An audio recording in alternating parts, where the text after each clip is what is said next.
Hello, I'm Glacia Tonis, and this is a digital story on how deviance affects a society. This presentation will cover the topics of how deviance contributes to social order and how a society defines deviance. I will be doing this using the functionalist perspective. To determine if a functioning society needs deviance, we first have to understand what deviance is. What is deviance? The term deviance is used to define any violation of social norms, or any act to which people respond to negatively, regardless of severity. Sociologists use the term neutrally, not to say that an act is bad, just that people judge it negatively. As Howard S. Becker said, it is not the act itself, but the reactions to the act that makes something deviant.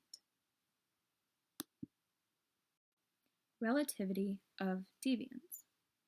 Social definitions of deviance are relative to the values, beliefs, and social norms of a society.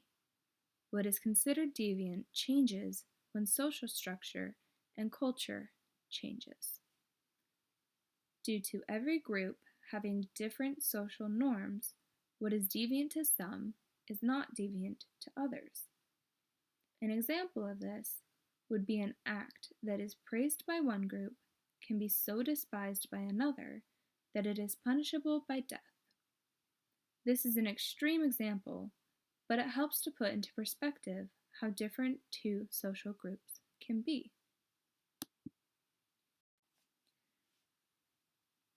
Deviance depends on a few different things. Time. In one society, an act that is considered deviant today may be defined as normal in the future. Place. Where behavior occurs determines whether it's appropriate or not. Situation. Takes precedence over place in determining appropriate behaviors. And lastly, culture. Most influential in determining deviance.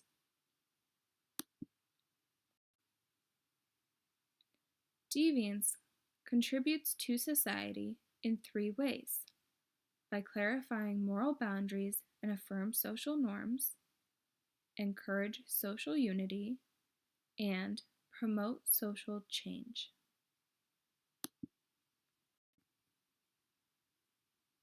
Clarify moral boundaries and affirm social norms. Moral boundaries refers to a group's ideas about how people should think and act.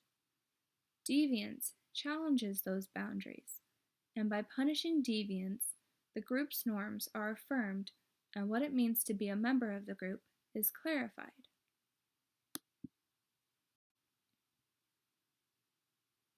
Encourage social unity.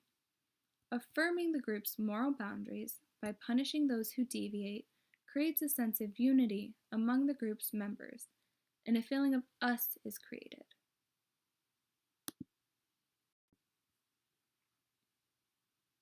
Promotes social change. People often disagree on what to do when people push beyond the accepted ways of doing things, and some members may even approve of the rule breaking.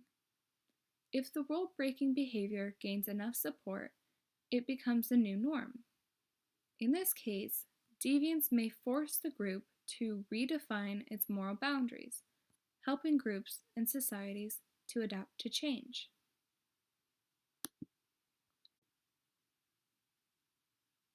Determining what is deviant and what is considered as normal. How a society defines deviance creates the social norms that tells group members what behaviors are acceptable and unacceptable. While it is easy to think that deviance is a line and you are either on one side or the other, a closer look shows that at some point or another you'll cross that line and walk on the side of deviance.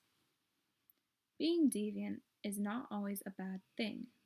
Positive deviance also exists. Even when a social norm is violated, a behavior can still be classified as positive or acceptable. Something that is initially viewed negatively by society may over time become socially acceptable.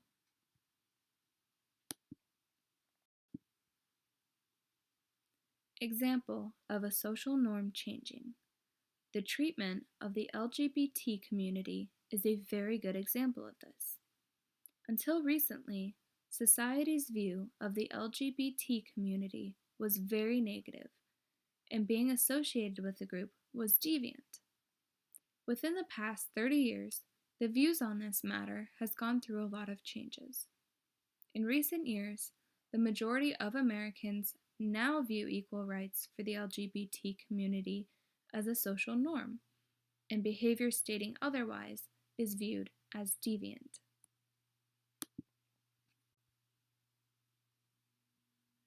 Thank you for taking the time to view my presentation.